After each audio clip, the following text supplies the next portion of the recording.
I gave him everything I had left in this world, and he stood there frozen, unable to speak, because he had lied to me.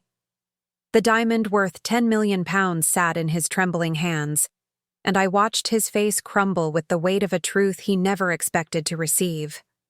My name is Eleanor Sinclair, and this is the story of how I lost my heart to a man who did not trust love, and how that same man learned that some things in this world cannot be measured in gold or tested by deception. I must begin where all stories of love and loss must begin, at the end of something else. I was 23 years old when my husband, the Earl of Pembroke, drew his final breath in a bed that smelled of sickness and regret.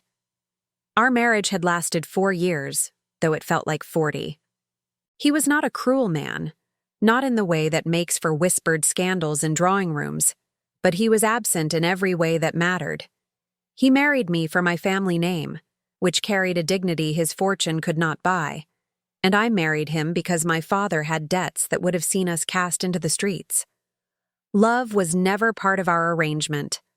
I do not say this with bitterness, only with the clarity that comes from standing at a graveside and realizing you are mourning the life you never lived rather than the man who lies beneath the earth.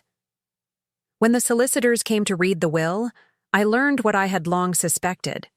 The Earl of Pembroke had been a man of appearances, and those appearances had been built on borrowed money and empty promises. The estate was mortgaged beyond salvation. The paintings on the walls belonged to creditors. Even the jewelry I wore, the pieces I had assumed were gifts, were merely loans from merchants who expected payment. I was left with nothing but my widow's weeds and a name that now carried the stain of financial ruin. Society, that great and merciless machine, wasted no time in rendering its judgment. Invitations that had once arrived by the dozen ceased entirely. Ladies who had called me friend crossed to the other side of the street when they saw me approaching. I was not shunned for any sin of my own making, but for the crime of being poor, which in the eyes of the ton was the greatest sin of all. I retreated to a small cottage on the outskirts of London, a property that had belonged to my mother's family and had somehow escaped the creditor's reach. It was modest, with only 3 rooms and a garden that had grown wild with neglect, but it was mine. I learned to live simply. I learned to mend my own dresses and cook my own meals and find contentment in books borrowed from the circulating library. And I learned, most painfully of all, that I was stronger than I had ever been allowed to believe. It was in the autumn of my 2nd year of widowhood that I first heard the name Sebastian Ashworth, the Duke of Renfield. I was attending a charity bazaar, one of the few social events where my presence was still tolerated, when I overheard 2 matrons discussing him in tones of breathless admiration. He was, they said, the most eligible bachelor in all of England. His fortune was legendary, built not merely on inherited land, but on shipping ventures and investments that had multiplied his wealth tenfold. His estate in Northumberland was said to rival the royal palaces. He was handsome, they whispered, with dark hair and eyes the color of storm clouds, and a jaw that looked as though it had been carved from marble. But there was something else in their voices, something that made me pause in my examination of embroidered handkerchiefs. They spoke of him with a certain wariness, as though his perfection came with a price. "He is cold," one of them said, "cold as the grave." They say he was engaged once, years ago, to the Beaumont girl.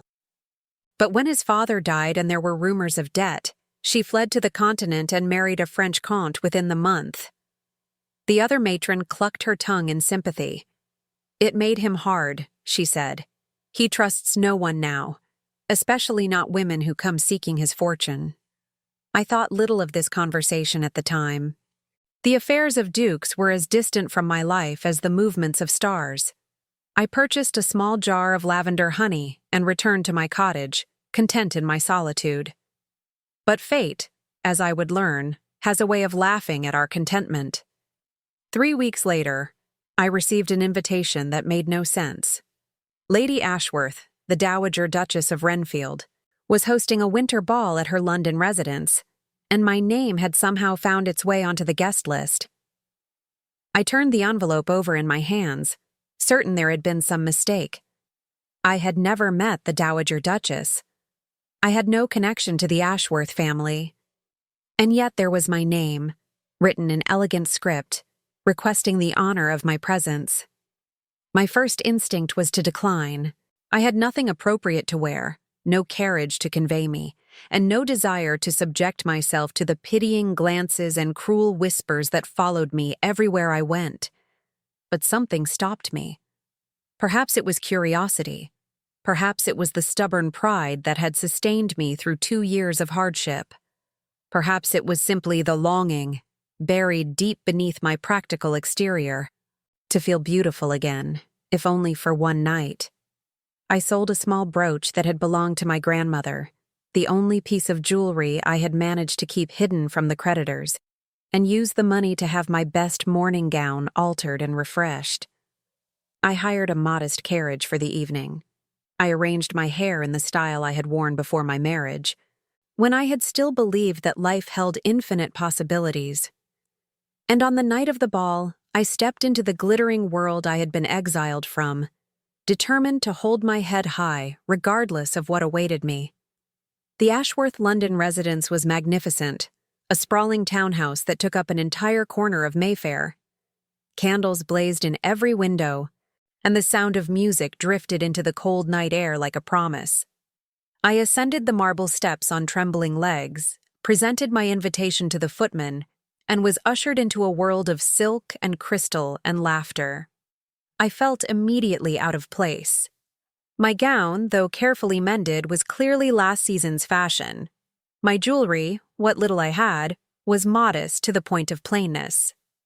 I kept to the edges of the room, sipping champagne I could not afford to replace, and watching the dancers swirl past in a blur of color and light. It was there, standing in the shadows of a marble column, that I first saw him. Sebastian Ashworth, the Duke of Renfield, stood on the opposite side of the ballroom, surrounded by admirers and sycophants who hung on his every word. The matrons had not exaggerated his appearance. He was tall and broad-shouldered, with dark hair that fell in careless waves across his forehead, and eyes that seemed to see everything and reveal nothing. His evening clothes were impeccably tailored, his bearing aristocratic to the point of arrogance. But it was not his handsomeness that caught my attention. It was the way he stood apart even while surrounded by people. There was a loneliness in him, a guardedness that I recognized because I saw it every day in my own mirror. I did not expect him to notice me. I was a nobody, a poor widow with nothing to recommend her but a name that had lost its luster. But as I watched him, his gaze swept across the room and landed, inexplicably, on me. For a moment, neither of us moved. His eyes held mine with an intensity that made my breath catch in my throat.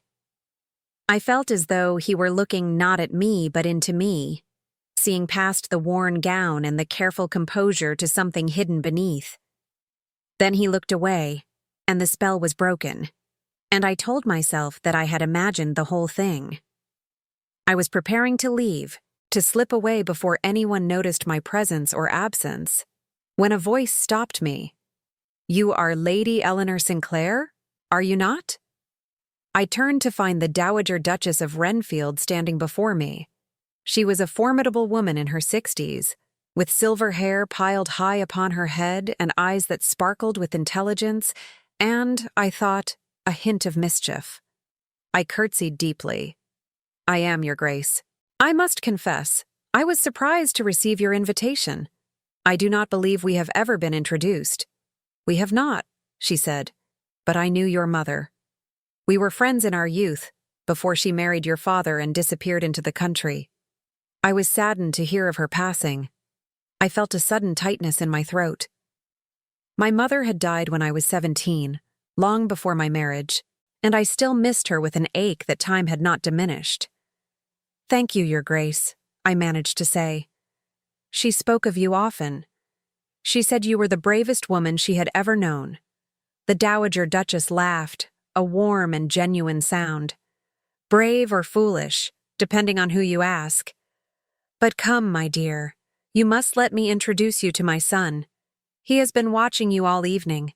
And I confess I am curious to see what happens when the two of you actually speak."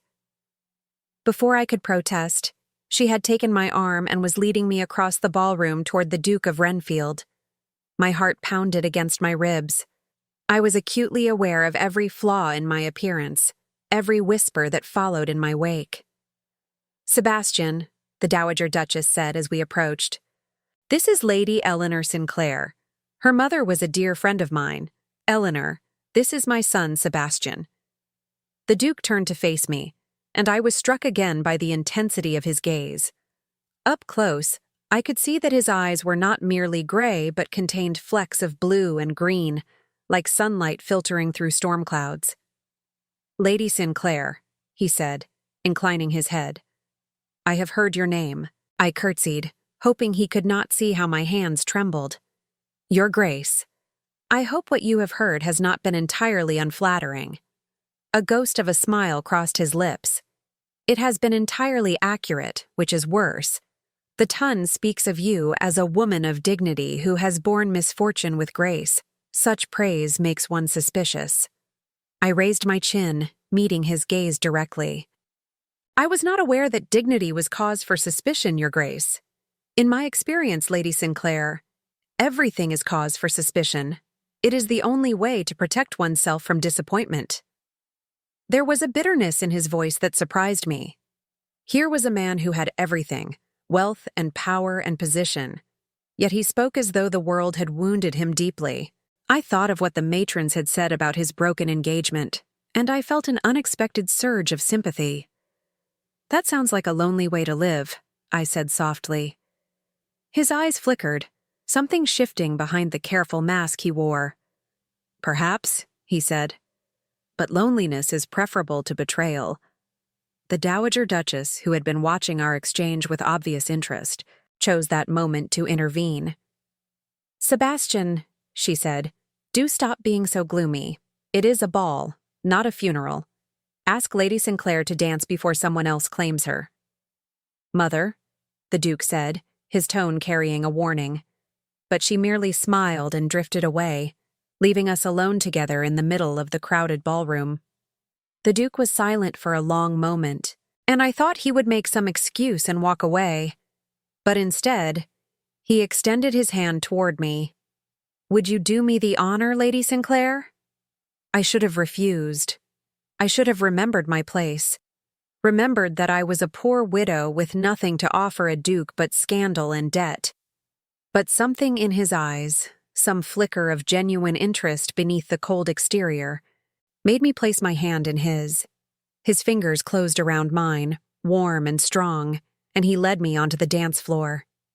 The orchestra was playing a waltz, and as we moved together, I became aware of the whispers spreading through the room like wildfire. The Duke of Renfield was dancing with the impoverished widow. It was the scandal of the evening, perhaps of the season, but in that moment, I did not care. For the first time in years, I felt alive. The Duke's hand rested at my waist with a proprietary certainty, guiding me through the steps with effortless skill. We did not speak, but our eyes remained locked, and I felt as though we were having a conversation without words. When the music ended, he did not release me immediately. He held me there, his gaze searching my face as though looking for something he had lost. "You are not what I expected, Lady Sinclair," he said at last. I smiled, though my heart was racing. "I could say the same of you, Your Grace." He released me then, stepping back with a formality that seemed almost defensive. "I hope," he said, "that you will allow me to call upon you." I stared at him, certain I had misheard. "You wish to call upon me? If you will permit it." 100 reasons to refuse crowded into my mind. He was a duke, and I was nobody. He was suspicious of everyone, and I had nothing to hide but nothing to offer either. A connection between us would invite scrutiny I could not afford and gossip that would wound us both. But when I opened my mouth, the word that emerged was yes. He called upon me 3 days later, arriving at my modest cottage in a carriage so fine that my neighbors came to their windows to stare. I had spent the intervening days convincing myself that he would not come, that the invitation had been mere politeness, that a man of his stature would never lower himself to court a woman of mine. But there he was, standing in my small parlor with his hat in his hands, looking as out of place as a diamond in a coal mine. "Your home is charming," he said, and I could not tell if he was being sincere or polite. "Your Grace is kind," I replied. "Please sit. I am afraid I can only offer tea. My means do not extend to anything more elaborate." He sat in the chair nearest the fire, his large frame dwarfing the modest furniture. "Tea would be welcome," he said. "I did not come for refreshments, Lady Sinclair. I came for conversation." And so we talked. For hours we talked. He asked about my marriage, and I told him the truth, that it had been a loveless arrangement born of necessity. He asked about my circumstances, and I told him that as well, omitting nothing, sparing neither myself nor my late husband. I had learned long ago that shame was a luxury I could not afford. My poverty was not a secret. It was simply a fact of my existence, like the color of my eyes or the sound of my voice. In return, he told me about his broken engagement. Her name was Arabella Beaumont, and he had loved her with the intensity of youth, believing her to be everything good and pure in the world. But when his father died and the solicitors descended with their ledgers and their grim faces, she had shown her true colors. The debts, it turned out, were manageable. The fortune was intact. But she had not waited to learn this. At the first whisper of potential ruin, she had fled, leaving behind only a cold letter explaining that she could not be expected to share in his misfortune. "It taught me," he said, his voice carefully controlled, "that love is a performance people put on for as long as it serves their interests. The moment those interests are threatened, the performance ends." I considered his words, turning them over in my mind like stones in a stream. "That is one lesson you might take from the experience," I said. "But there is another." He raised an eyebrow. "And what lesson is that? That she was not worthy of you. That her betrayal revealed her character, not yours. That you loved honestly and were deceived, which is a tragedy but not a crime." He stared at me for a long moment, and I saw something shift in his expression, some crack in the armor he wore so carefully. "You are remarkably forgiving, Lady Sinclair. I have found," I said quietly, "that bitterness is a poison that harms only the one who carries it. I could hate my late husband for leaving me in penury. I could hate the society that shuns me for circumstances beyond my control. But what would be the point? I would still be poor. I would still be alone. I would simply be poor and alone and bitter, which seems to me the worst fate of all." He left that afternoon with a promise to return, and return he did. Over the following weeks, he became a fixture in my small world. He called upon me nearly every day, sometimes bringing flowers from his hothouse or books he thought I might enjoy. We walked together in the park, drawing stares and whispers that we both pretended not to notice. We attended a concert, sitting side by side in a private box while the music washed over us like a tide. I began to see past his coldness to the man beneath. He was intelligent and well-read, with a dry wit that caught me off guard and made me laugh when I least expected it. He was generous to those in his employ, treating servants with a respect that was unusual among men of his station, and beneath his guarded exterior, I glimpsed a capacity for tenderness that he seemed almost afraid to acknowledge. I fell in love with him gradually, the way dawn breaks over the horizon, so slowly that you do not notice the darkness retreating until suddenly you are surrounded by light. I did not mean to love him. I knew it was foolish, knew that a man who had been so deeply wounded would not easily trust again. But the heart does not ask permission. It simply loves, heedless of reason or consequence. And then, one evening in late winter, he asked me to marry him. We were sitting in his library, a magnificent room lined floor to ceiling with leather-bound volumes, a fire crackling in the hearth. He had been quieter than usual all evening, his gaze distant, and I had assumed something was troubling him, some business matter or family concern. But then he turned to me, and I saw in his eyes something I had never seen before. Fear. "Eleanor," he said, and it was the first time he had used my Christian name. "I have something I must ask you." My heart began to pound. "Of course, Sebastian." He reached into his pocket and withdrew a small velvet box. Inside, nestled against dark silk, was a ring of extraordinary beauty, a sapphire the size of a robin's egg surrounded by diamonds that caught the firelight and scattered it into 1,000 tiny stars. "I have fought against this," he said, his voice rough. "I told myself that you were no different from the others, that you would disappoint me in the end, that I was a fool to let you past my defenses. But I have failed. I cannot stop thinking of you. I cannot imagine a future that does not include you.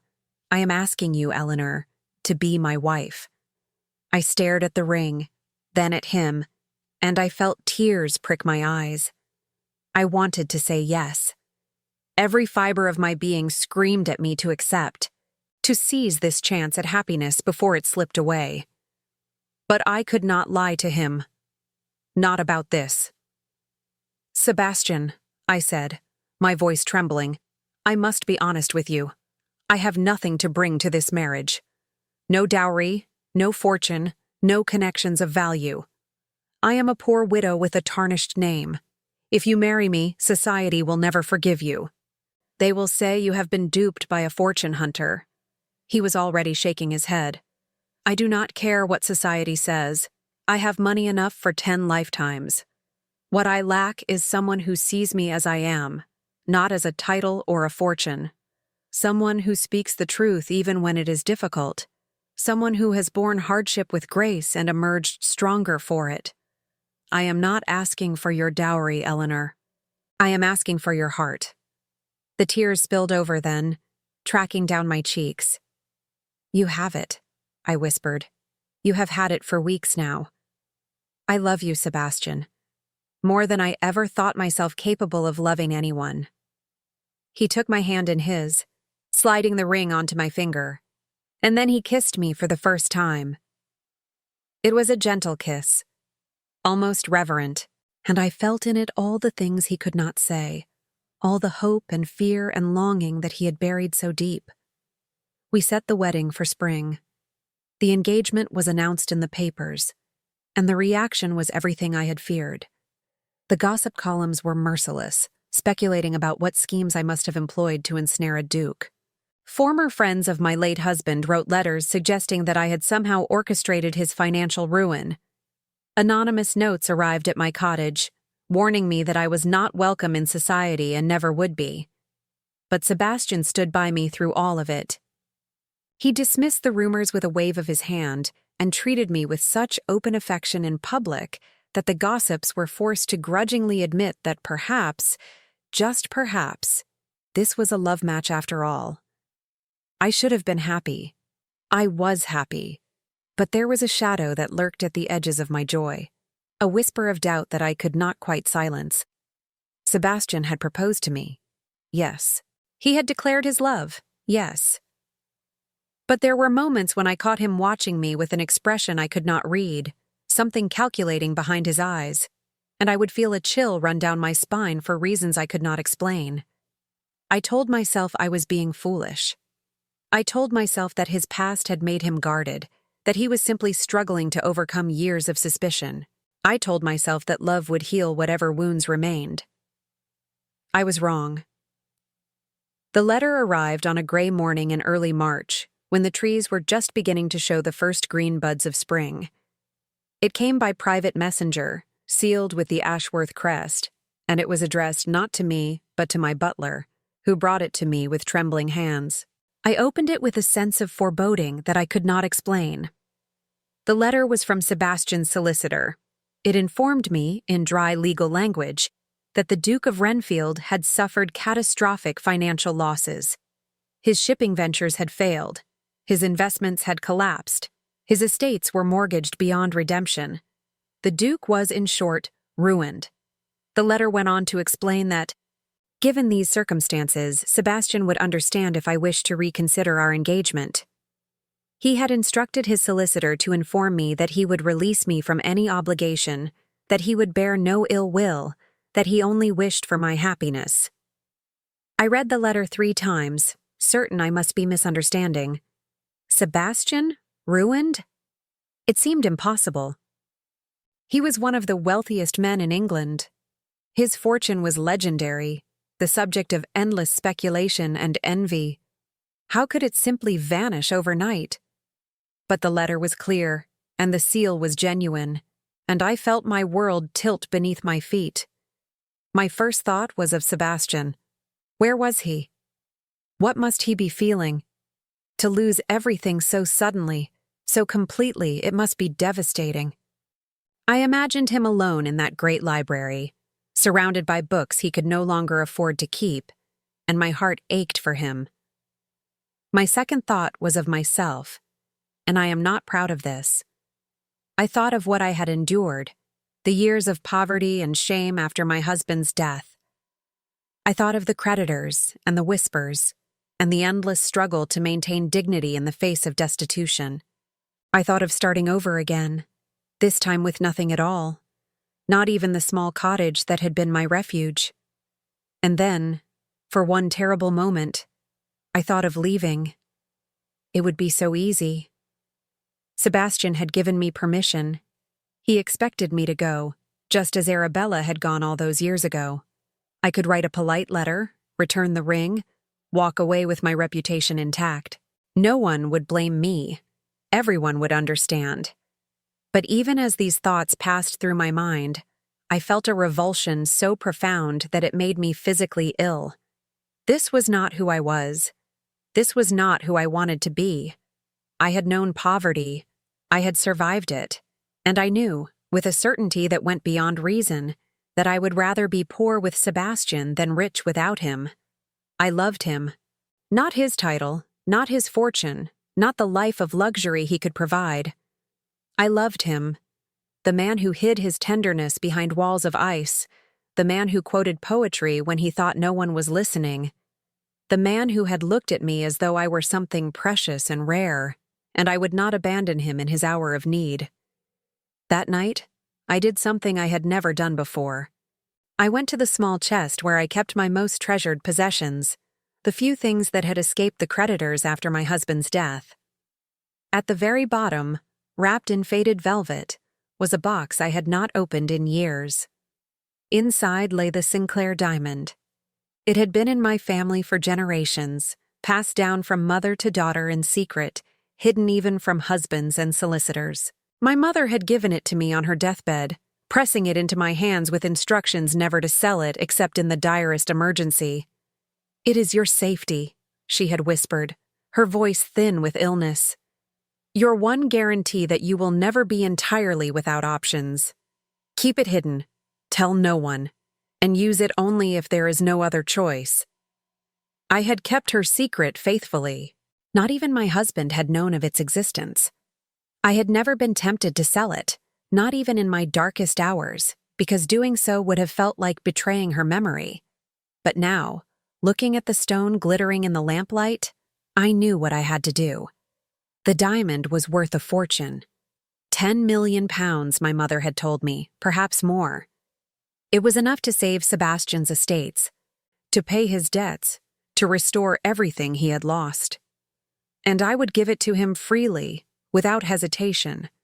Because what good was a diamond compared to love? What good was security if the price was living without him? I wrapped the diamond carefully, placed it in my reticule, and called for a carriage. The rain was falling hard by the time I reached the Ashworth townhouse. The servants seemed surprised to see me, exchanging glances that I did not understand, but they admitted me without question and led me to the library where Sebastian waited. He was standing by the fire, his back to the door, his shoulders tense with what I assumed was grief. When he heard me enter, he turned, and I saw on his face an expression of such profound shock that it stopped me in my tracks. "Eleanor," he said, his voice hoarse, "what are you doing here?" "I came as soon as I received the letter. I said, moving toward him. Sebastian, I am so sorry. I cannot imagine what you must be feeling. He took a step back, his eyes searching my face with an intensity that bordered on desperation. You should not be here. You should be as far away from me as possible. I shook my head, reaching for his hands. I am not going anywhere. I love you, Sebastian. I loved you before I knew you were a duke, and I love you now that you are ruined. Your fortune never mattered to me. He flinched as though I had struck him. Do not say that. It is true, and I have come to prove it. I opened my reticule and withdrew the velvet box. His eyes followed the motion, confusion deepening the lines of his face. This, I said, placing the box in his hands, is the Sinclair diamond. It has been in my family for generations, hidden and protected. It is worth 10 million pounds, perhaps more. I am giving it to you. He stared at the box, but did not open it. Why? Because I love you, I said simply. Because I would rather give you everything I have than watch you suffer. Because money means nothing compared to what we share. I waited for him to respond, to take me in his arms, to tell me that we would face this hardship together. But instead, he stood frozen, the color draining from his face, and when he finally spoke, his voice was barely above a whisper. What have I done? I felt a chill of foreboding. Sebastian? What do you mean? He opened the box at last and looked at the diamond within. It caught the firelight and blazed like a captured star, and I saw his hands begin to tremble. It was a test, he said, and his voice cracked on the word. Eleanor, it was only a test.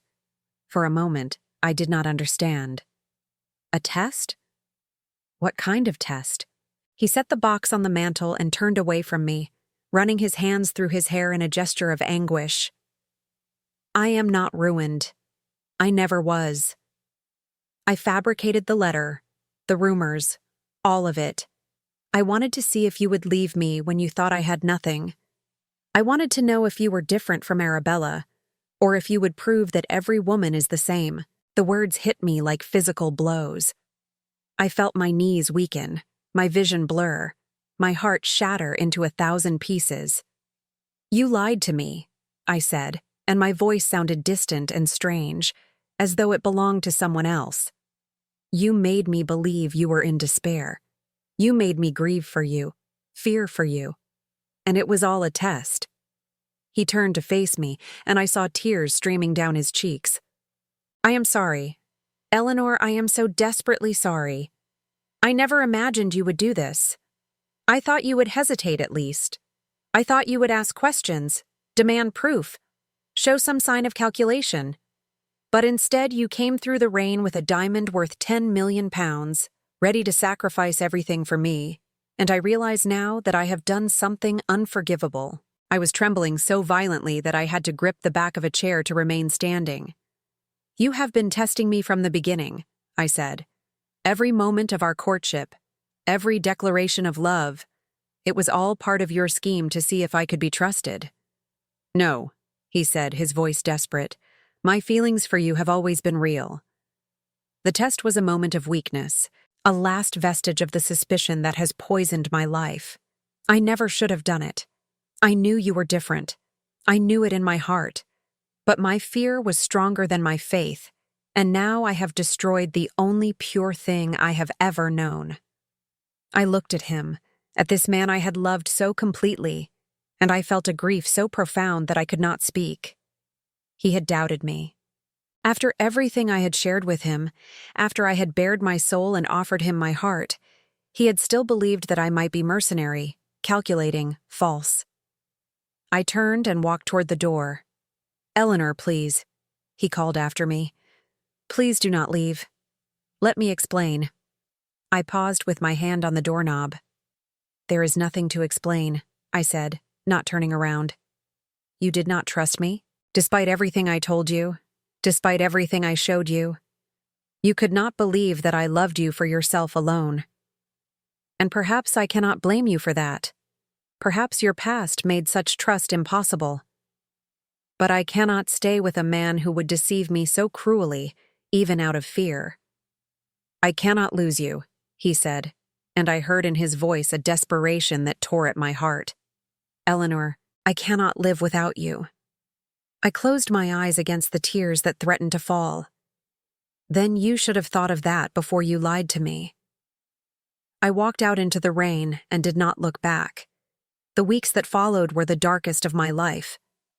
I returned to my cottage and locked the door and gave instructions that I was not at home to any callers.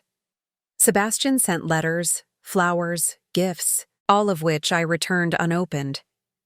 He came to my door and stood in the rain for hours, calling my name, but I did not answer. I could not bear to see him, to hear his voice, to be reminded of how thoroughly he had broken my heart. I grieved for what might have been. I grieved for the future I had dared to imagine, the life of love and partnership that had seemed so close I could taste it. And I grieved for him, for the man who was so wounded by the past that he could not help but wound others in return. But grief, as I had learned before, is not a permanent state. It ebbs and flows, crashes and recedes, and eventually, if you are patient, it leaves you standing on a shore you did not expect, changed but not destroyed. It was the Dowager Duchess who finally reached me. She arrived at my cottage one afternoon in early April, sweeping past my startled housekeeper with the authority of a woman who had never been denied entry anywhere. She found me in the parlor, still in my morning dress, my eyes red from tears. "You look dreadful," she said, settling into a chair with a rustle of silk. "My son looks worse.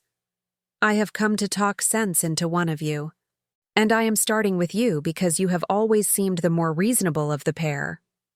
I did not respond. I simply sat there, too exhausted to protest. The Dowager Duchess studied me with those sharp eyes that seemed to see everything. "I know what he did," she said. "He told me everything. And I want you to know that I am furious with him. I raised him better than that. His father and I loved each other truly, and I thought I had taught him that such love was possible. But that wretched Beaumont girl damaged something in him, something that I feared would never heal." She paused, her expression softening. "Until he met you." I felt a fresh wave of pain wash over me. "He should not have lied to me," I whispered, "no matter how afraid he was." "No," the Dowager agreed. "He should not have. It was a cruel and cowardly thing to do, and I have told him so in terms that made him weep like a child. But Eleanor, I am asking you to consider something." I looked at her, waiting. She leaned forward, her gaze intense. "My son has spent a decade building walls around his heart. Walls so high and so thick that no one could breach them. Not I, not his friends, not any of the beautiful and accomplished women who threw themselves at him. And then you came along, with your quiet dignity and your wounded eyes and your refusal to be anything but honest, and those walls began to crumble. He fell in love with you, Eleanor, truly and deeply, and for the first time since Arabella broke him, and falling in love terrified him more than any financial ruin ever could. That does not excuse what he did," I said, but my voice lacked conviction. "No, it does not. But it explains it. And I am asking you to consider whether a single act of fear should outweigh everything else you shared. Whether a man who has acknowledged his fault, who is devastated by his mistake, who would give anything to undo what he did, deserves the chance to prove that he has changed." I looked at her, at this formidable woman who was pleading for her son, and I felt the walls around my own heart begin to crack. "He hurt me," I said, "deeply." "I know," she replied. "And if you choose never to forgive him, I will understand, and I will ensure he leaves you in peace for the rest of your days. But before you make that choice, I want you to have this." She reached into her reticule and withdrew a letter, placing it on the table between us. "He wrote this for you the night you left," she said. "He gave it to me with instructions to deliver it only if I thought there was any hope of reconciliation. Read it, Eleanor, and then decide." She rose, pressing a gentle kiss to my forehead, and left me alone with the letter. For a long time, I did not touch it. I simply stared at it, my heart pounding, my mind at war with itself. Part of me wanted to burn it unopened. Part of me wanted to read it so desperately that my hands shook. In the end, love won out over fear. I broke the seal and unfolded the pages within. Eleanor, the letter began, I am writing this because I know you will not see me, and I cannot bear the thought of leaving things as they are. I need you to know the truth. All of it, even if it changes nothing. When I met you at my mother's ball, I was prepared to dismiss you as I had dismissed every other woman who had crossed my path. I expected calculation, falseness, a performance designed to secure my fortune. But from the moment you spoke, I knew you were different. There was an honesty in you that disarmed me, a strength that took my breath away. You did not flatter or simper or play the games that other women played. You simply were yourself, and that self was more beautiful than anyone I had ever known. I fell in love with you against my will. Every instinct honed by years of suspicion told me to pull away, to protect myself, to test your motives before allowing myself to hope. But I could not stay away. I was drawn to you as a moth is drawn to flame, knowing that I might be burned but unable to resist the light. The test was the final gasp of my dying fear. I told myself that if you passed, I would know with certainty that you were true. I told myself that a moment of deception was a small price to pay for a lifetime of trust. But I was wrong. I was so terribly wrong. When you walked into that library with the Sinclair diamond in your hands, when I saw the love in your eyes and the tears on your cheeks, I understood what I had done. I had taken the most precious thing in my life and ground it into dust. I had proven, not that you were false, but that I was unworthy of you. I do not ask for your forgiveness. I do not deserve it. I only want you to know that I love you, Eleanor. I have loved you from the moment I saw you standing alone in that ballroom, trying so hard to be brave. I will love you until the day I die, and probably beyond. And I am sorry. I am more sorry than any words can express. If you can find it in your heart to give me another chance, I will spend the rest of my life making this up to you. I will never doubt you again. I will never test you, never deceive you, never give you any reason to question my faith. I will love you openly and completely and without reservation, the way I should have loved you from the beginning. But if you cannot, if the wound I have inflicted is too deep to heal, then I will accept your decision with all the grace I can muster. I will let you go. I will live with the knowledge that I had everything I ever wanted and destroyed it with my own hands. And I will spend my remaining years trying to become the man you believed me to be, even if it is too late for that man to be yours. Yours, always and forever, Sebastian. I read the letter 3 times, my tears falling freely onto the pages. And when I had finished, I sat in silence for a long time, staring at the fire, trying to understand what I truly felt. He had wronged me. There was no denying that. He had deceived me, tested me, forced me to relive all the abandonment and betrayal I had suffered before. Part of me wanted to nurse my anger, to wrap it around myself like armor and never let him close again. But another part of me, the part that had survived poverty and shame and loneliness, knew something that the angry part did not. It knew that people are flawed. It knew that love is not about perfection, but about choosing to love despite the imperfections. It knew that forgiveness is not weakness, but the greatest strength of all. And it knew that I still loved him. Despite everything, I loved him. I did not make my decision that night, or the next day, or even the next week. I turned the matter over in my mind, examining it from every angle, weighing my hurt against my hope. I thought about what kind of life I wanted, what kind of person I wanted to be, what I would feel if I walked away and never saw him again. In the end, the answer was simple. I would regret it. For the rest of my days, I would wonder what might have been if I had found the courage to forgive. And so, on a soft spring evening when the lilacs were blooming and the air smelled of rain and renewal, I went to him. He was in the garden behind the townhouse, standing alone among the roses, his head bowed as though in prayer. He did not hear me approach. I stood for a moment, watching him, and I saw in his posture all the grief and guilt that had plagued him since the night I walked away. "Sebastian," I said softly. He spun around, his eyes going wide, his face a study in disbelief and desperate hope. "Eleanor? Is it really you?" I took a step toward him. "I read your letter." He waited, scarcely breathing, and I could see that he was preparing himself for rejection, steeling his heart against the blow he believed was coming. But I did not come to reject him. I came to heal. "I have spent the last weeks trying to hate you," I said. "I have told myself that you are cruel, that you are unworthy, that I was a fool to ever love you. But I cannot make myself believe it. Because I know you, Sebastian. I know the man behind the walls, and I know that what you did came not from malice but from fear." He was trembling now, tears streaming down his face. "Eleanor, I am so sorry. I will spend my whole life making amends if you will let me." I closed the distance between us and took his hands in mine. "I forgive you," I said. "I forgive you because holding on to anger would only poison us both. I forgive you because I believe that you have learned from this mistake and will never make it again.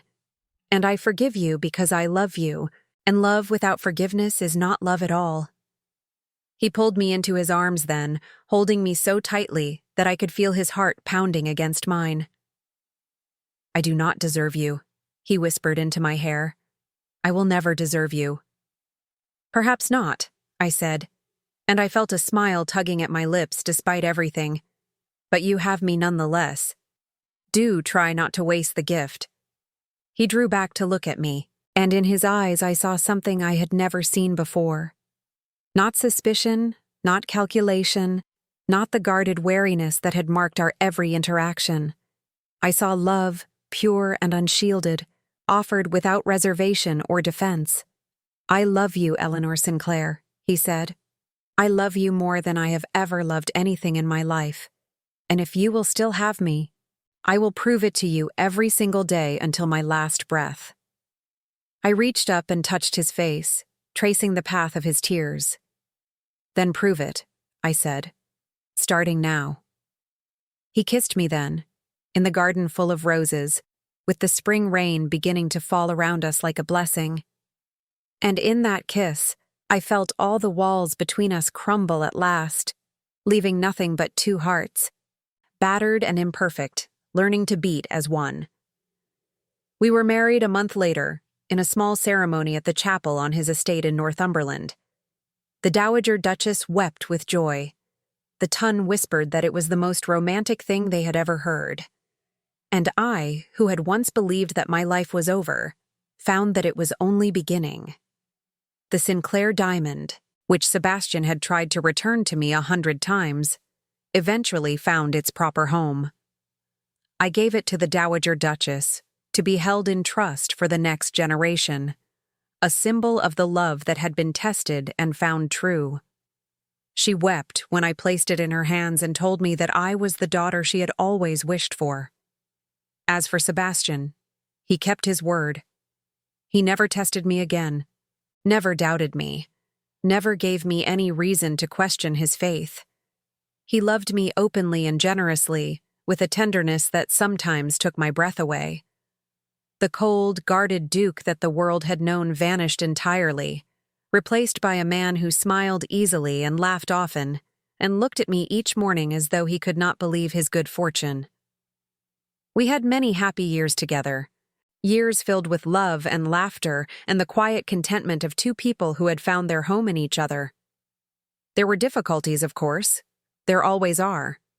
But we faced them together, as partners, and we emerged from each trial stronger than before. I sometimes think about the woman I was when this story began, the poor widow standing alone in a ballroom, certain that her life held nothing more to give. I wish I could tell her what was coming. I wish I could whisper in her ear that the best was yet to be, that love was waiting for her in the most unexpected place, that she would find a happiness she had never dared to dream of. But perhaps it is better that she did not know. Perhaps the not knowing was part of the journey, part of what made the destination so sweet.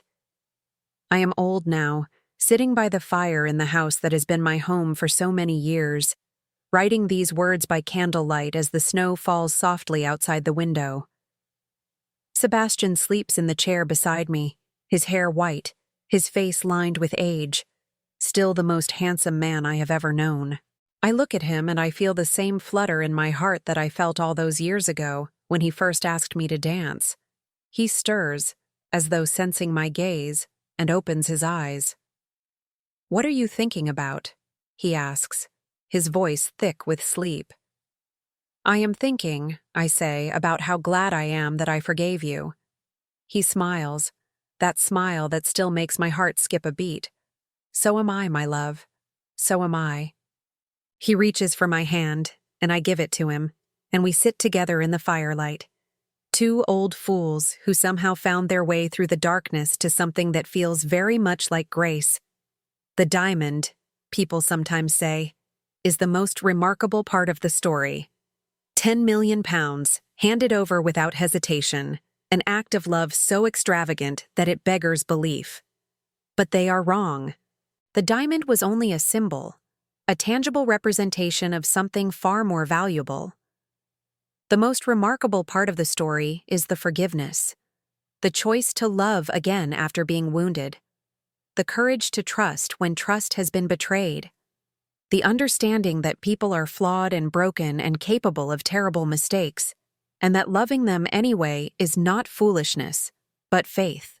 I gave Sebastian a diamond worth 10 million pounds, and it meant nothing compared to what I received in return. He gave me his heart, whole and undefended, and I have cherished it every day since. That is the true treasure of my life. That is the fortune that cannot be measured or mortgaged or lost. That is love. But I have rushed ahead of myself, as old women are wont to do. Let me return to those early days, to the moments I skipped over in my eagerness to reach the end. For it is in the details that the true beauty of any story lies. And there are details yet untold that deserve their place in this chronicle of a love almost lost and miraculously found. I remember the morning after Sebastian first called upon me at my cottage. I woke with the dawn, unable to sleep, my mind turning over every word we had exchanged like a miser counting coins. I lay in my narrow bed and stared at the ceiling and wondered if I had imagined the whole thing. Perhaps it had been a dream, a fever vision conjured by loneliness and longing. Perhaps there was no Duke, no library, no conversation that had lasted until the candles burned low and the fire died to embers. But when I rose and went to the parlor, I found proof of his visit. A single white rose, left behind on the table where he had been sitting. I had not noticed him leave it. I did not know when he had placed it there. But there it was, perfect and pale, its petals soft as silk, its fragrance filling the small room with a sweetness that made my heart ache. I pressed that rose between the pages of my favorite book, and I kept it there for years. I have it still, brittle and faded now, but precious beyond measure. It was the first gift he ever gave me, and though he has since given me jewels and gowns and a life beyond my wildest imaginings, that rose remains my most treasured possession. The days that followed his first visit were a kind of exquisite torture. I did not know if he would return. I did not know if our conversation had meant anything to him, or if I was simply a curiosity, a diversion from the tedium of his aristocratic existence. I went about my daily tasks with half my mind always listening for the sound of carriage wheels on the lane, the knock of a footman at my door. When 3 days passed without word from him, I told myself it was over. I had been foolish to hope. A duke did not court a penniless widow. He had satisfied his curiosity and moved on, and I would be wise to do the same. I was in the garden that afternoon, pulling weeds with more force than strictly necessary, when I heard a voice behind me. "I hope I am not interrupting," Sebastian said. I spun around so quickly that I nearly fell into the rose bushes. He was standing at the garden gate, dressed in riding clothes, a faint smile playing at the corners of his mouth. "Your Grace," I stammered, acutely aware of the dirt on my hands and the old dress I was wearing. "I was not expecting you." "Clearly," he said, his smile widening. "You have soil on your nose." I reached up to wipe it away, my cheeks burning with embarrassment. "I was gardening." "So, I see. May I come in?" I stepped back to allow him entry, my heart pounding so loudly I was certain he could hear it. He walked through the gate and looked around at my modest garden, at the beds of vegetables and herbs, the small patch of flowers struggling to bloom. "You grow your own food," he said, and there was something in his voice that I could not quite identify. Wonder, perhaps, or admiration. "I cannot afford to do otherwise," I replied, my chin lifting with the pride that was all I had left. "The garden provides what the market cannot." He turned to face me, his gray eyes intent. "You are remarkable, Eleanor Sinclair. Do you know that?" "I am practical," I corrected him. "There is nothing remarkable about survival. Is there not?" He took a step closer, and I felt my breath catch in my throat. "Most women of your station would have crumbled under the circumstances you have faced. They would have married the first man who offered, regardless of his character or their feelings. They would have compromised their dignity for the sake of comfort. But you have not. You have built a life for yourself, small though it may be, and you have done it with your own hands and your own determination. That, Lady Sinclair, is remarkable indeed." I did not know what to say. No one had ever spoken to me like this, with such frank admiration, such open respect. I felt tears prick my eyes and turned away to hide them. "You will make me vain, Your Grace," I managed to say. "I rather hope so," he replied. "You deserve to think well of yourself." We walked through the garden together that afternoon, and he asked me questions about every plant, every bed, every technique I had learned through trial and error. He listened to my answers with genuine interest, and when I confessed that I had once accidentally killed an entire row of beans by overwatering them, he laughed so heartily that I found myself laughing too. It was the first time I had heard him laugh. It transformed his face entirely, softening the sharp lines, warming the cool gray of his eyes. I thought to myself that I would do anything to hear that laugh again, and I realized with a start that I was falling in love with him. The realization terrified me. I had known love once before, or what I thought was love, and it had brought me nothing but pain.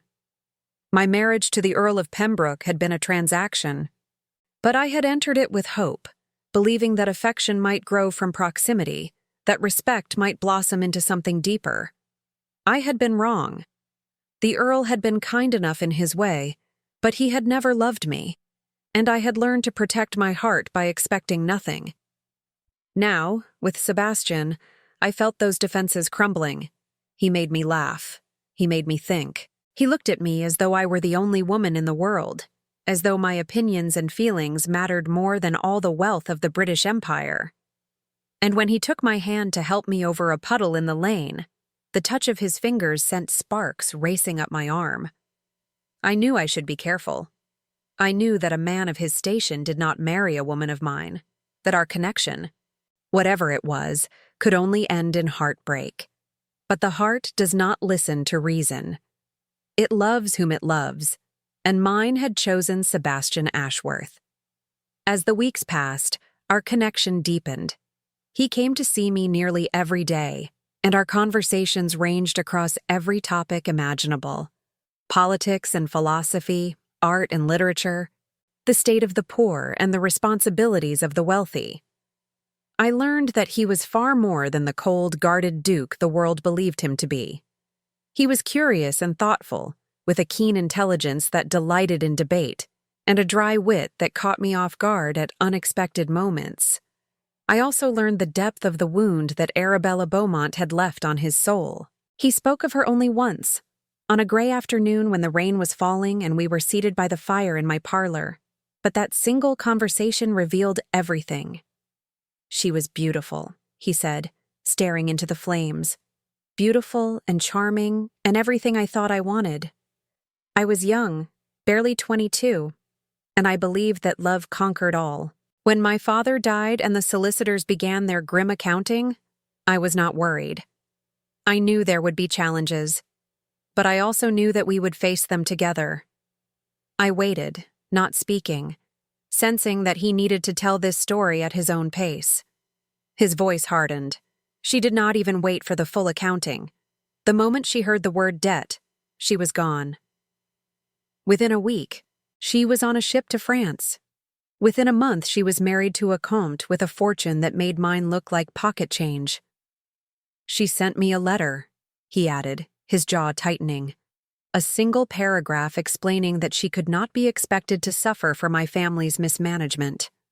As though love were a business arrangement that could be dissolved at the first sign of inconvenience. I reached out and touched his hand, and he turned to look at me with eyes full of old pain. "I am sorry," I said softly. "She did not deserve you." "Perhaps," he replied. "Or perhaps she saw me clearly, and I was simply too blind to see myself. Perhaps there is something in me that cannot be loved, something cold and broken that drives people away." "That is not true," I said with more force than I intended. "Sebastian, that is utterly untrue. You are the finest man I have ever known.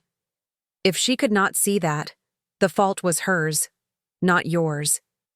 He studied me for a long moment, and I saw something flicker in his eyes, some spark of hope that he quickly suppressed. "You are kind to say so," he said. "But kindness and truth are not always the same thing. This is both." I insisted. "You are worthy of love. You are worthy of trust. And someday, you will believe that again." He did not respond, but he turned his hand beneath mine and laced our fingers together, and we sat like that for a long time, watching the flames dance and listening to the rain. I believe that was the moment Sebastian began to truly let me in. The walls he had built so carefully began to show cracks, and through those cracks, I glimpsed the man he might have been if Arabella had not shattered him. He was capable of great tenderness, great passion, great devotion. He simply needed someone to show him that those qualities were safe to express. I wanted to be that someone. I wanted it with a ferocity that surprised me. But even as our bond strengthened, I sensed something lurking beneath the surface, some shadow that passed across his face when he thought I was not looking. There were moments when he would withdraw into himself, his gaze growing distant, his responses clipped and cool. I attributed it to the lingering effects of his past betrayal, and I told myself to be patient, to give him time. I did not know then that he was wrestling with a decision that would determine both our fates. The proposal, when it came, took me entirely by surprise. We had been walking in Hyde Park on a crisp autumn afternoon, the leaves turning gold and crimson around us, the air scented with wood smoke and approaching winter. Sebastian had been quiet all day, more so than usual, and I had begun to worry that something was wrong. Then he stopped beneath a great oak tree, its branches bare against the pale sky, and turned to face me. "Eleanor," he said, and I heard a tremor in his voice that I had never heard before. "There is something I must tell you." My heart clenched with sudden fear. "What is it? Are you ill? Is something wrong?" "No," he said quickly. "Nothing is wrong. Or rather, everything is wrong, and everything is right, and I do not know how to say what I need to say." I waited, barely breathing, as he gathered his thoughts. He took my hands in his grip almost painfully tight. "I have tried to be wise," he said. "I have tried to be careful. I have told myself 1,000 times that I should not do this, that I am risking everything on a woman I have known for only a few months, that I am setting myself up for another fall." "Sebastian?" I began, but he shook his head. "Let me finish. Please." He took a deep breath. The truth is, I am terrified. I am terrified of loving you, terrified of losing you, terrified of discovering that this has all been a beautiful dream from which I am about to wake. But I am more terrified of letting you go. I am more terrified of spending the rest of my life wondering what might have been if I had found the courage to tell you how I feel. Tears were streaming down my face now, and I did not bother to wipe them away. I love you, Eleanor, he said, and his voice broke on the words. I love you more than I thought it possible to love anyone. And I am asking you, begging you, to do me the honor of becoming my wife. He released my hands and reached into his pocket, withdrawing the velvet box that would change my life. The sapphire ring blazed in the autumn light, more beautiful than anything I had ever seen. I did not hesitate. I did not calculate. I simply threw my arms around his neck and whispered yes against his lips. And he held me so tightly that I thought I might break, and I did not care. That night, I returned to my cottage floating on a cloud of happiness. I was going to be a duchess. I was going to marry the man I loved. All the hardship and heartbreak of my past suddenly seemed worth it, because it had led me here, to this moment, to this man. I should have known that happiness so perfect could not last. The weeks between the proposal and the fateful letter were among the sweetest of my life. Sebastian was a changed man, lighter and more open than I had ever seen him. He laughed freely now, touched me constantly, looked at me with an adoration that made my heart swell. The Dowager Duchess embraced me as a daughter, and even the servants at the townhouse began to treat me with a warmth that went beyond mere courtesy. We spent hours planning our future. Sebastian spoke of the improvements he wanted to make to the Northumberland estate, of the gardens he would create for me, of the libraries he would fill with books I loved. We discussed charitable works we might undertake together, schools we might fund, hospitals we might build. We dreamed aloud, our visions intertwining until I could not tell where his ended and mine began. But always, beneath the joy, I sensed that shadow, that distance that crept into his eyes when he thought I was not watching, that occasional tension in his jaw, quickly suppressed but never quite hidden. I asked him about it once, during a quiet moment in the library. "Sebastian," I said, "is something troubling you? You seem distracted." He looked at me with an expression I could not read. "It is nothing," he said, "only old ghosts, refusing to rest." I reached for his hand. "You can tell me anything, you know. Whatever it is, we can face it together." For a moment, something flickered in his eyes, something that might have been confession, might have been warning. But then it was gone, and he raised my hand to his lips and kissed it. "There is nothing to tell," he said. "I am simply not accustomed to happiness. It makes me suspicious." I laughed, thinking he was joking. And I never asked again.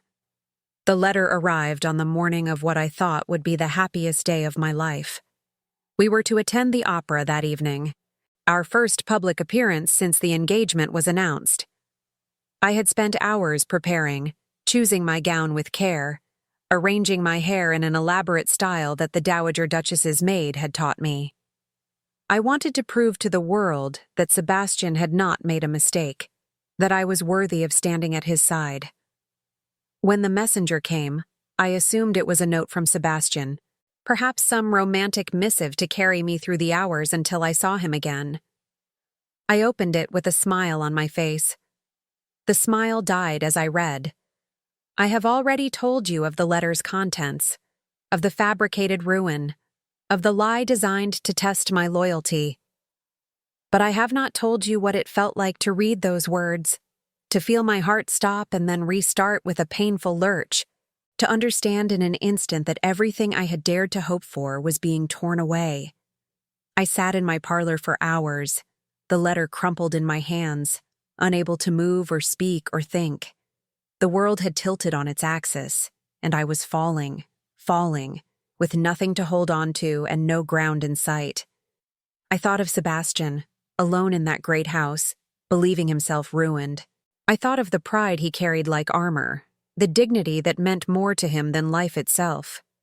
How devastating it must be to lose everything, to watch the world that had always bent to his will suddenly turn its back on him.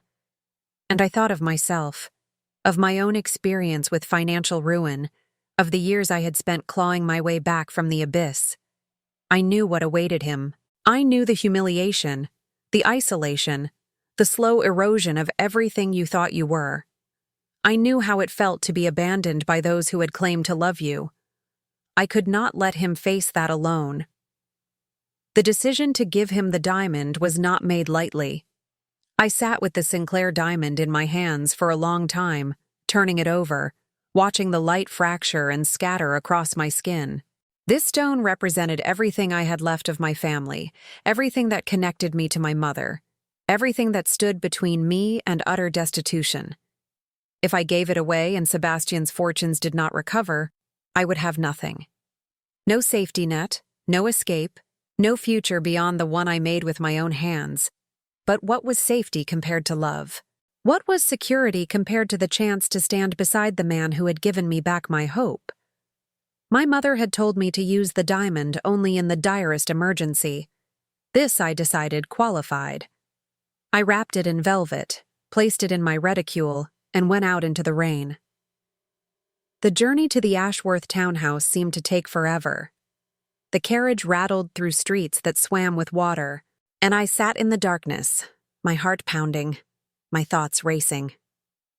I rehearsed what I would say, how I would explain, how I would make him understand that his fortune had never mattered to me, that I loved him for himself alone. When I arrived, the house was dark except for a single light burning in the library window. I was shown inside by a footman whose face was carefully blank, and I climbed the stairs to the room where Sebastian waited. You know what happened next. You know about the diamond, about his frozen silence, about the terrible revelation that followed. What you do not know is what it felt like to stand in that room and realize that the man I loved had deceived me. It was not anger I felt, not at first. It was confusion. I could not reconcile the Sebastian I knew, the man who had held me with such tenderness, who had kissed me with such passion, who had spoken of our future with such hope, with the cold schemer who had fabricated a lie to test my loyalty. They seemed like two different people, and I could not understand how they could exist within the same skin. Then came the anger, hot and fierce and blinding. He had played me for a fool. He had taken my love and used it as a laboratory specimen, something to be examined and tested and found wanting or worthy based on his own arbitrary criteria. He had never trusted me at all. All those beautiful moments, all those shared dreams, all those declarations of love, they had been tainted by his suspicion from the very beginning. And beneath the anger, beneath the confusion, there was a pain so profound that it took my breath away. I had given him everything. My heart, my hope, my grandmother's diamond worth 10 million pounds. I had laid myself bare before him, holding nothing back, offering everything I had. And he had doubted me still. That was the wound that cut deepest. Not the deception itself, but what it revealed about how he saw me. He had believed, despite everything, that I might be capable of abandoning him for money. He had believed that my love was conditional, transactional, no different from Arabella Beaumont's mercenary calculations. He had not seen me at all. He had seen only his own fears reflected back at him. When I walked out of that library, I truly believed I would never see him again. The love I had felt seemed to curdle in my chest, transforming into something hard and bitter and unrecognizable. I told myself that I had been a fool, that I should have known better, that men like Sebastian Ashworth were incapable of the trust that love required.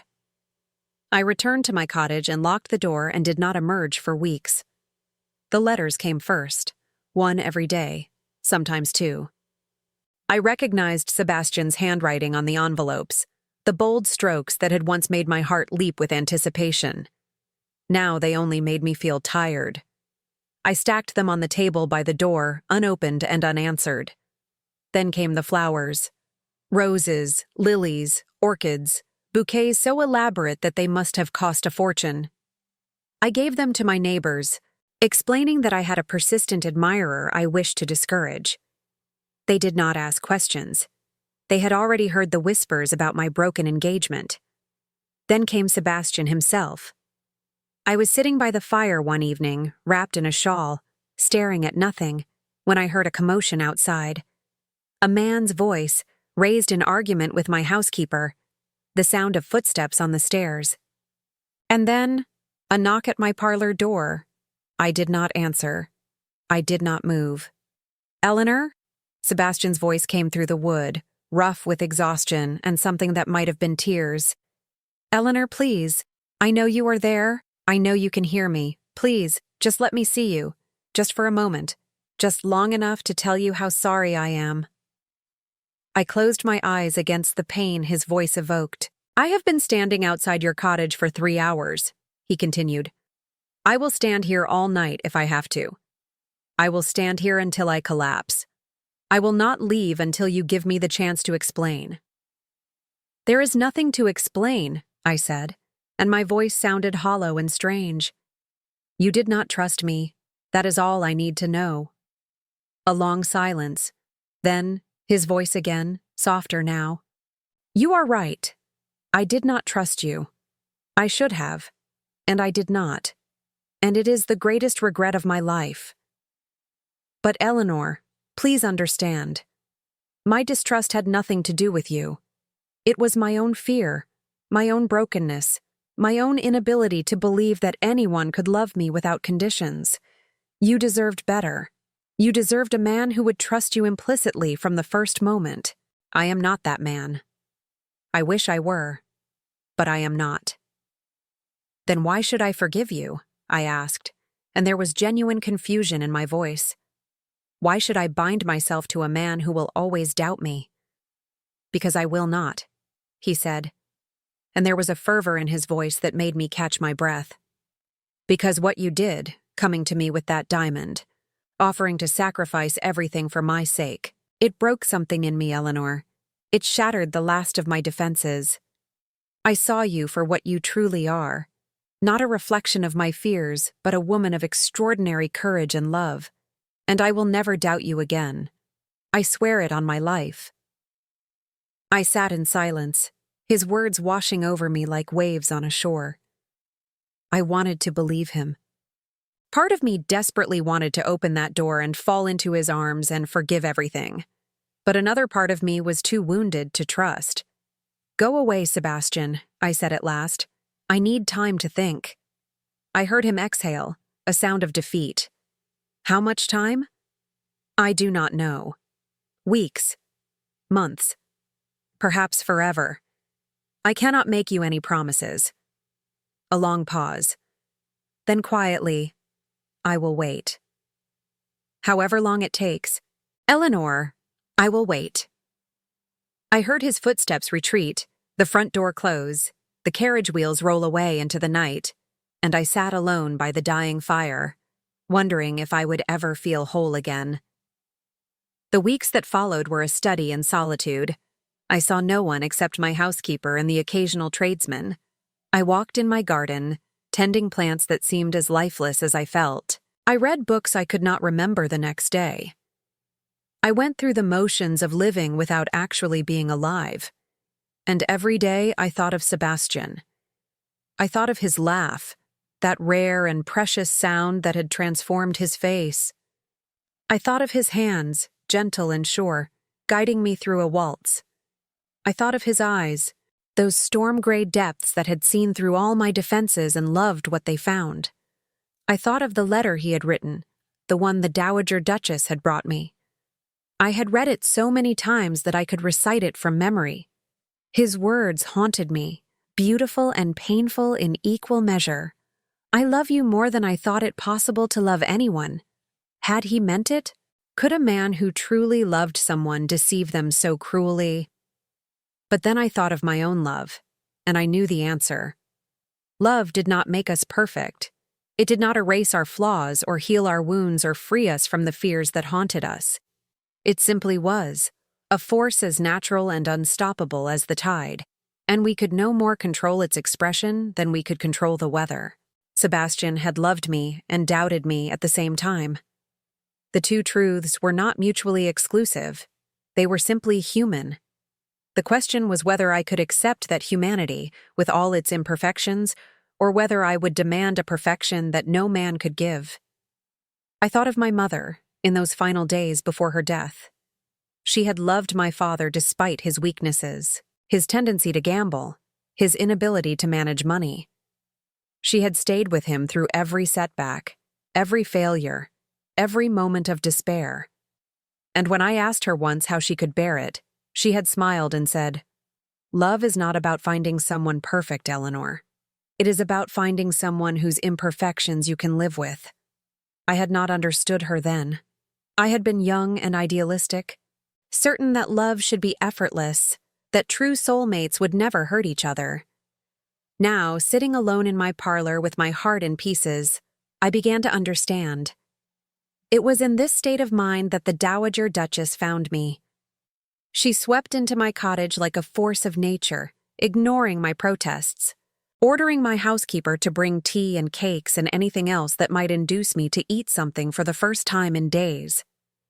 She sat with me for hours, that formidable woman, telling me stories of her own marriage, of the arguments and reconciliations, the moments of doubt and the moments of grace. She told me that her husband had once made a mistake so grievous that she had considered leaving him. She told me how she had struggled with her decision, how she had weighed her pride against her love and found her pride wanting. "He spent the rest of our marriage making amends," she said, her eyes soft with memory. "Every day he found some way to show me that he was sorry, that he cherished me, that he would never take me for granted again. And I discovered something remarkable, Eleanor. The love that emerged from that crisis was stronger than the love that had come before. It was tempered by fire, and it could not be broken." She left me with the letter, with Sebastian's raw confession of guilt and hope. And I read it again, for what must have been the 100th time, and I felt something shift inside me. It was not forgiveness, not yet. It was the beginning of forgiveness, the first green shoot pushing through frozen ground. I began to thaw.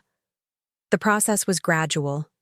I started answering Sebastian's letters, brief notes at first, just a few lines to let him know I was thinking of him. He responded with restraint, careful not to push, careful not to presume. We wrote to each other like strangers becoming acquainted, rebuilding the connection that had been shattered. Then I agreed to see him, just for an hour, just for tea. He came to my cottage looking thinner than I remembered, shadows beneath his eyes, his hair in need of a cut. But when he saw me, his face lit with such hope that I felt my resolve weaken. We talked of small things, of the weather and the gardens and the gossip of the ton. We avoided the subjects that mattered most, circling around them like dancers at a ball. But beneath the polite conversation, something was happening. Something was mending. The second visit was easier. The third, easier still. By the fourth, we were laughing together again, and I realized with a start that I had missed him with an ache that had never quite gone away. It was after the fifth visit that I knew what I had to do. I went to him in the garden behind the townhouse, where he had proposed to me what felt like a lifetime ago. And I told him that I forgave him. The reunion that followed was everything I could have hoped for. We held each other and wept and made promises that we both intended to keep. We acknowledged the wound that had been inflicted and committed ourselves to its healing. We began again, this time with open eyes and honest hearts. The wedding, when it finally came, was a modest affair. We had both had enough of society's scrutiny. We married in the chapel at Northumberland, with only the Dowager Duchess and a handful of trusted friends in attendance. I wore a gown of ivory silk, and Sebastian looked at me as though I were the most beautiful woman in the world, and I believed him because I knew finally that his love was real. Our wedding night was everything that a wedding night should be. We came together with a tenderness that took my breath away, and in Sebastian's arms, I discovered depths of passion I had never known existed. He held me as though I were precious beyond measure, and I gave myself to him without reservation, without fear, without doubt. In the days and weeks and months that followed, we built a life together. Sebastian kept his promise. He never doubted me again, never tested me, never gave me any reason to question his faith. He loved me openly and fiercely, with a devotion that sometimes made me weep with gratitude. And I loved him back, with all the strength of a heart that had been broken and mended and was stronger for the breaking. We grew old together, as I said.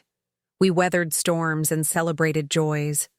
We buried the Dowager Duchess when her time came, and mourned her with the grief that only true love can inspire.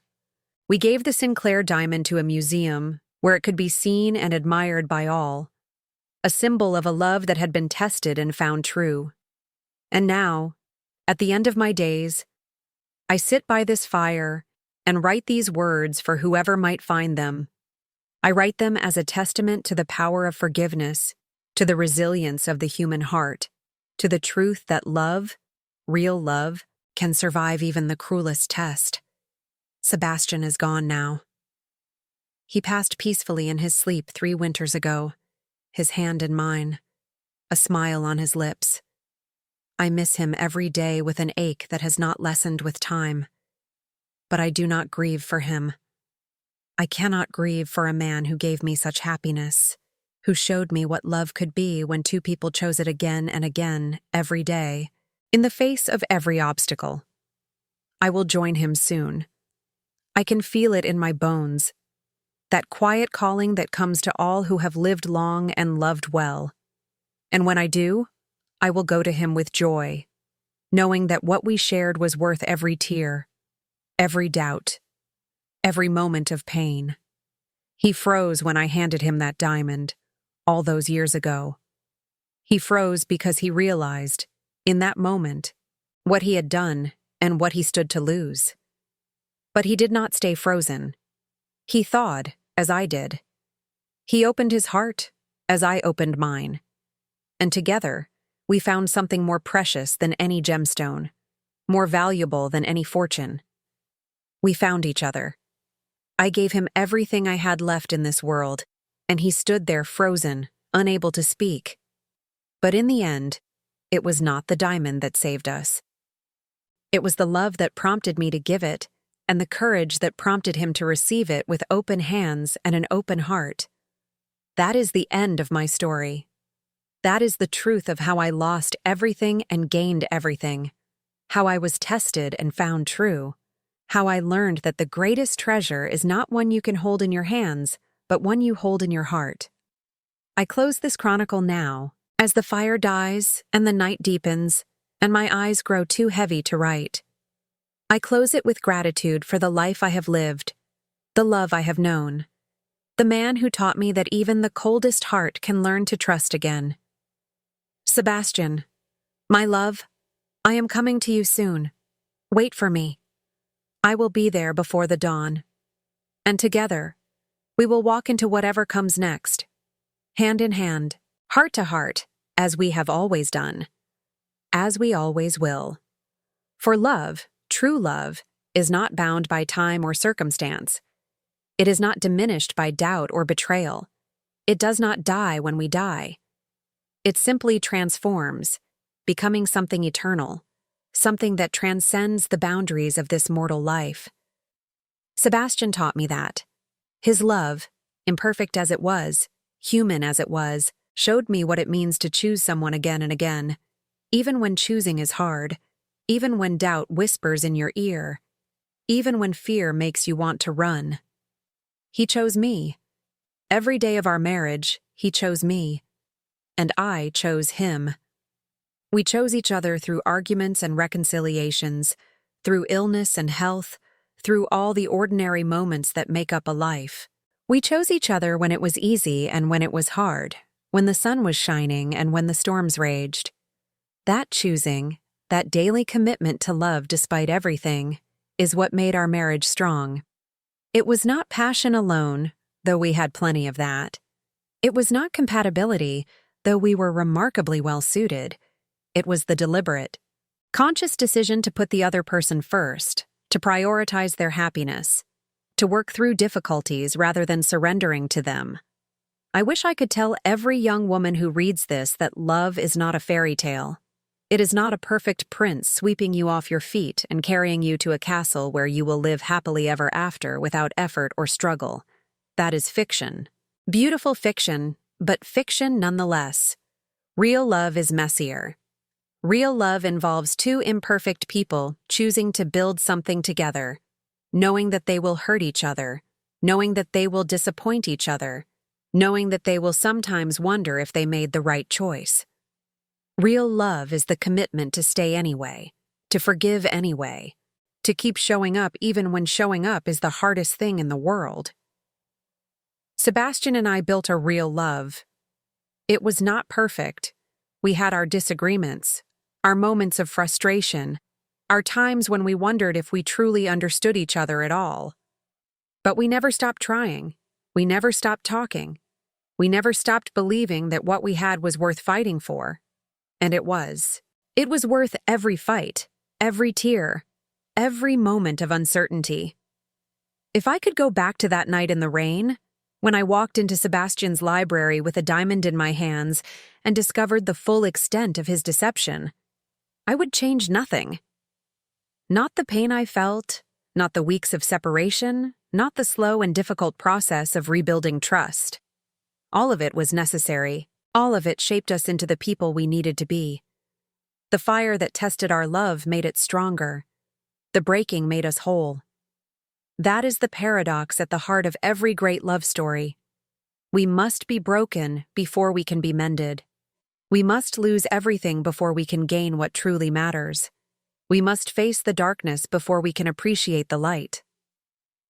I faced the darkness that night. I lost everything I thought I had gained. And in that losing, I found something far more precious than I had ever imagined. I found a love that could survive anything. I found Sebastian. I found myself. The candle is guttering now, and my hand grows weary. But I cannot close this chronicle without one final thought, one last piece of wisdom that I hope will outlive me. To anyone who reads these words, anyone who has loved and lost and wondered if they could ever love again, I say this: do not give up. Do not let the wounds of the past determine the possibilities of the future. Do not close your heart because someone once broke it. Love is worth the risk. Always. Yes, you may be hurt. Yes, you may be betrayed. Yes, you may find yourself standing in a library with a fortune in your hands and a lie ringing in your ears. But you may also find what I found. You may discover that the person who wounded you is capable of change, of growth, of becoming the partner you always needed. You may discover that forgiveness is not weakness, but the greatest strength of all. You may discover that love, true love, is not destroyed by one mistake, no matter how grievous. It is only destroyed by the refusal to try again. I am glad I tried again. I am glad I forgave. I am glad I opened my heart to Sebastian when every instinct screamed at me to protect myself. That decision, that act of courageous vulnerability, gave me a lifetime of happiness. It gave me a partner, a lover, a friend. It gave me memories that I will carry with me into whatever comes next. The diamond is gone now, given to the world, a symbol that no longer needs to be hidden. But the love it represented, the love it tested and proved, that remains. That will remain forever.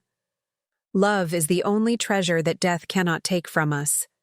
Sebastian, my darling, I am setting down my pen now. I am closing my eyes. I am letting go of this world that has held me for so long, and I am reaching for you. I can almost feel your hand in mine. I can almost hear your voice. Wait for me, my love. I am coming home.